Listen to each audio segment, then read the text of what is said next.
Hi, how you doing, and welcome back to another video on the channel. What we have for you today is a potential wildcard team for Game Week 19, and if you haven't used it already, then this is the last chance you can use your wildcard before you lose it. And even if you've already played it, hopefully this video will help you out with some general transfer thoughts moving forward. If you're new to the channel, please do subscribe, like the video, and comment your thoughts regarding the team in the comment section. We're closing in on 300 subscribers, so if you can help with that, it honestly would be really appreciated, and thank you to those who have supported the channel so far.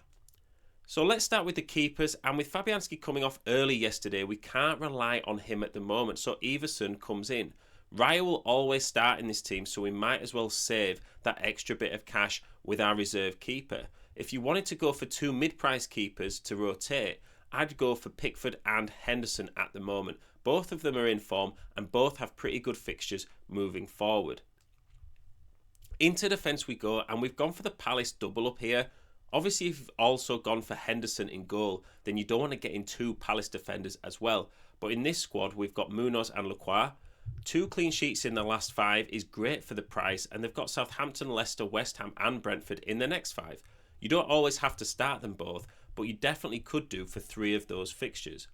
Newcastle are the form team at the moment, so we should absolutely consider their players in this team. Lewis Hall still leads all defenders in bonus point system points, showing how impactful he is to their positive play. Robinson has Bournemouth, Ipswich, West Ham, Leicester in the next 4 and ranks 5th out of all FPL players for assists still. If you wanted a cheaper option, Castagna is 0.7 million cheaper and will be starting for Fulham at right back during these fixtures as well. Rounding out the defence, we've got Gabriel. I think Palace and Arsenal are the teams you target regarding double ups in defence, as they have the best defensive fixtures moving forward. I think you could swap out a Lacroix from Crystal Palace for a Branthwaite from Everton if you just wanted to spread the players out across different teams. So as it seems to be the case with every one of these wildcard teams at the moment, Salah and Palmer are in again, and let's face it, you're always going to captain one of them at the moment, and whilst they're the highest owned players in FPL, owning both will create a tiny differential over managers who own just one. Then it's where it begins to get a little bit risky. Man City have Leicester, West Ham, Brentford and Ipswich in the next 4, and I really do think you need a representative somewhere in your team. Savio was a real creative bright spot against Everton and doesn't take up too much of your budget, which isn't that bad for a Man City midfielder. Sure, he's a minute's risk, but who isn't for City? And I think if you reckon this is like a disaster pick and what are you doing getting Savio in your team, you just don't like Man City at the moment, I'd go for Iwobi from Fulham. He shares Robinson's fixtures and look really direct against Chelsea. And he's also a little bit cheaper than Savio, so if you're struggling for a bit of cash, that's another way you could save some money in this squad.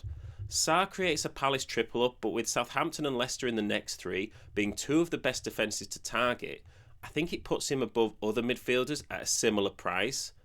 With Bruno suspended once again, Amad Diallo will continue to be guaranteed minutes for Man United. If you wanted him a week ago, he hasn't become a bad option overnight just because they lost to Wolves.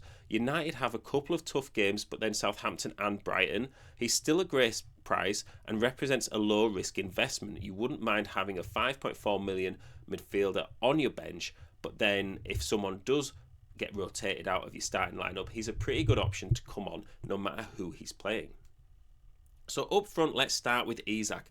10 goals in his last 10 games, and with Man United, Spurs, Wolves, Bournemouth and Southampton in his next 5, he's unlikely to stop scoring anytime soon. Gabriel Jesus gives us away into the Arsenal attack. He's quite injury prone, but he's the sort of player that you keep playing until he picks up a knock. A bit like a player who's got 4 yellow cards and you're thinking, oh, they're only 1 yellow card away from a suspension, and then that suspension doesn't happen for another 2 months. I think if you got Saka's injury, it also frees up some minutes across the board for the Arsenal attackers. So he's a streaky player, and the fixtures of Brentford, Brighton, Spurs, Villa and Wolves look pretty good from an attacking point of view as well.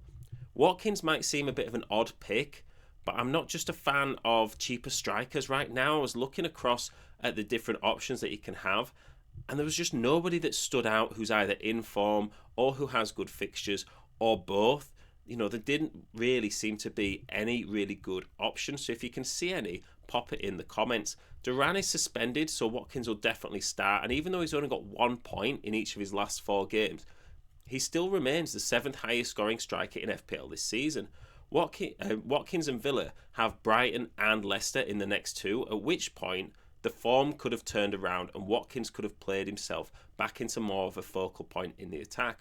Remember, FPL is all about predicting where points are coming from next, not necessarily chasing points where they've already been. So shout out to Fantasy Football Hub for their team rating tool. This team rating was 93%. Now, it's definitely not the highest rating we've ever had, but it's not the lowest either. And remember, so much of football is about the variables that the data can't predict. We sort of use these sort of tools to kind of back up what we're thinking as with a bit more evidence. But how many times do you pick a squad that looks great on paper and it just doesn't turn out how you'd want it to? And then how many times do players that you've not got score loads of points? So we all think we know what we're doing, but we do have to take a few risks here and there and go against the data sometime, especially if you're looking at gaining rank on some of your people in your mini league. You're going to have to go a little bit differential and a little bit different on occasion. So the value of this team is 101.5 million. Now, if you've had Salah and Palmer and players like that and Isak for a while, as we always say, this team is if you're buying all these players from scratch. If you've already owned some players for a while, you're going to save money there. And we've also talked about how certain players can be made a little bit cheaper with some other options.